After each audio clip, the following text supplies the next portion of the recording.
Now, most of you know very little about me, so I'd like to tell you what brought me here today. I grew up with a scientist as a father. He works in respiratory medicine, not climate science, but he was someone who taught me the importance of inquisitive behaviour. From an early age, we would do experiments in the kitchen, and my dad really installed in my two sisters and me a respect for science and the facts. He never just told us the answer to our questions, but would always, and sometimes at great painful length, make us look for evidence as to why things occur. I think that's why I get so frustrated at people's refusal to look at evidence. Not just evidence the majority of science keeps showing us that there is a dramatic shift in climate patterns, but the evidence that is around us. The number of natural disasters that have occurred in the past decade, the rising temperatures, the severe drought seen both in this country and the devastating one that is happening in Africa now, coral bleaching in the Great Barrier Reef, glaciers and ice caps melting, sea levels rising, the fact that I got a tan in August. That was a really bad joke, I'm sorry. But it doesn't take a genius to start putting the pieces together. I grew up in the inner city of Sydney, so my connection to the environment might not seem very deep. But when we were kids, my parents were determined to get us out and amongst nature, and a couple of times a year we would go camping down in the Booderee National Park in Jervis Bay to a site called Green Patch. Now, for those of you that have never been to Jervis Bay, let me paint you a picture. It's the whitest sand in the world. It actually is recorded as the whitest sand in the world. There are wallabies and possums and lorikeets and rosellas, and the ocean water is so crystal clear it doesn't matter how far you go out, you can always see the bottom. If I believe in heaven, it's how I would want it to look. And spending so much time there, I learned to appreciate the natural world and see it as something that we should care for and not take for granted. The other lesson that was installed in me from a young age was to stand up for what I believe in. I was the kid that went to protests with her parents. I have many memories of going to rallies for no third runway for Sydney Airport, rallies for reconciliation, and rallies against war. When I was really little, I fell asleep under trees and got bribed with ice cream to hold my sign up a bit higher. But I wasn't that old when I started to see how important it was to be an active member of the community. That when you see some kind of injustice, how important it is to find your voice and make a stand. Now, when I add the lesson of looking at the evidence on a topic that I have so much affection for, when I see the facts that make me sad and angry all at once, I will stand up for what I believe is the right thing. I was thinking back to my earliest memories of being told that the earth was sick and that I had a part in saving it, and I realised it's about as early as being able to speak. Thanks to Sesame Street, from the age our generation could talk, we could also sing the Don't Waste Water song.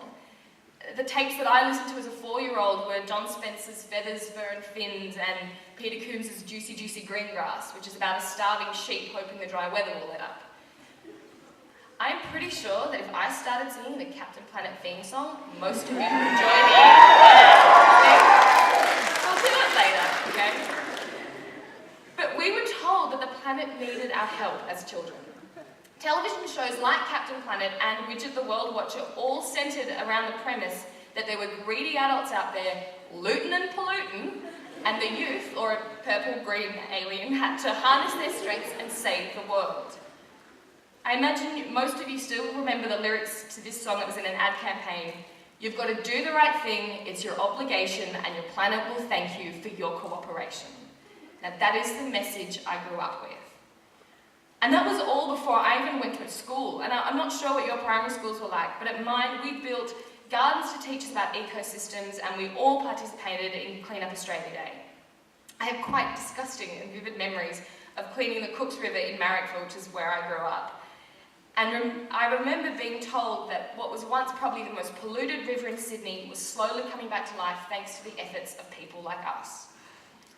In 20 years from now, I think discussions regarding action on climate change won't be anything like what we're seeing, because the majority of people our age have spent their whole lives being told that it is our responsibility to save the planet, that inaction will have terrifying outcomes, but with positive change, we can make a difference. So yes, while acting serves my creativity and my livelihood, I have more than enough room for another passion.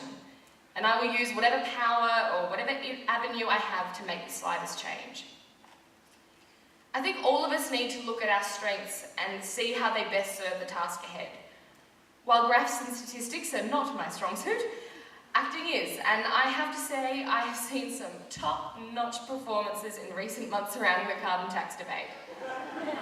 I mean, that's why I feel now more than ever so motivated to do what I can. The hysteria and the madness of some of the behaviour that we have seen would put any soap star to shame. And I'm not even talking about the members of the public that attend these events. The scientist David Archibald was reading from a pretty odd script when he addressed the rally in Canberra, stating, "All living things would be better off if we had more carbon dioxide in the atmosphere." Now, I did a little research on Mr. Archibald, and while yes, he does have some history in studying climate science, he has also been the CEO of multiple oil and mineral exploration companies operating in Australia. He also has not published any scientific articles on climate change or its impacts in peer-reviewed journals. Just saying. I watched a lot of footage on the anti-carbon tax rallies leading up to coming here because we do live in a democracy and I believe everyone is entitled to their opinion. I wanted to hear what the major objections were because I was afraid some of the facts might be being forgotten in the hysteria. Now, I'm not saying that the carbon tax is a perfect policy or that it's the best and only way to deal with climate change, but its negative effects are being overstated and any objections to it are being used to stifle any calls for action on climate change at all. And one of the main objections I heard from members of the public and from figureheads was, why should Australia have to solely bear the burden of fixing the climate problem? But the fact is, we aren't the only country committed to doing our part. Australia's plan to reduce emissions is similar to systems that are successfully combating pollution all around the world. Whether you call it a carbon tax or a carbon price, similar models have been implemented in China and some US states. And it is alike to Europe's emissions trading scheme, which covers 26 countries, the New Zealand scheme, and similar designs in many other places around the world, including Tokyo, California, and South Korea. Only a week ago, Malcolm Turnbull spoke in London about the billions of dollars that the world's largest carbon emitter, China, was spending on wind, solar, and electronic vehicles. Another major objection I heard was how the tax would affect ordinary Australians. The truth is, the carbon tax is a tax on the 500 big polluters and not on families. While it will create some price rises as rising costs are passed to the public, the government has said that significant amounts of money collected will go into tax breaks for low and middle income families. So those earning less could actually be better off. Another common comment was, why should Australia pay so dearly when we produce such a small amount of emissions? It's true, Australia emits about 1.3%, which does seem small. But per capita, Australia is the world's largest emitter of carbon. Australia's emissions are 40% the size of the total emissions from the continent of Africa, which has 1 billion people in 61 countries and territories. And like Australia, a lot of heavy industry and mining. Australia emits a total equal to those of France, a country with 3 times as many people. Now, I've heard Bronwyn Bishop and 2GB presenter Chris Smith talk about the anti-carbon tax protesters as grassroots and the little people. Quote, the people who will be most affected. Now, they're entitled to their opinion.